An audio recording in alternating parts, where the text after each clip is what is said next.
Hi, I'm Kelly Cordray. I'm reading from The Origin of Species by Charles Darwin, starting at chapter 10 on extinction.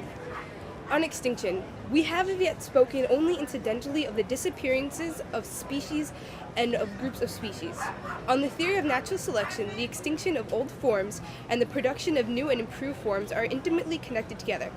The old notion of all inhabitants of the earth having been swept away at successive periods by catastrophes is very generally given up, even by those geologists as Eli de Beaumont, Murchison, and Brandes, etc., whose general views would naturally lead them to this conclusion. On the contrary, we have every reason to believe, from the study of the tertiary formations, that species and groups of species gradually disappear, one after another, first from one spot and then from another, and finally from the world.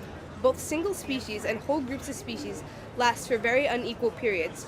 Some groups, as we have seen, having endured from the earliest known dawn of life to the present day, some having disappeared before the close of the Paleozoic period. No fixed law seems to determine the length of time during which any single species or any single genus endures. There is reason to believe that the complete extinction of the species of a group is generally a slower process than their production.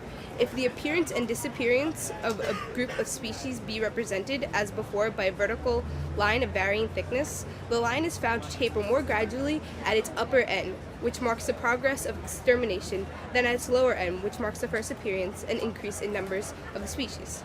In some cases, however, the extermination of whole groups of beings, as of Maimonides, towards the close of the secondary period, has been wonderfully sudden. I read banned books.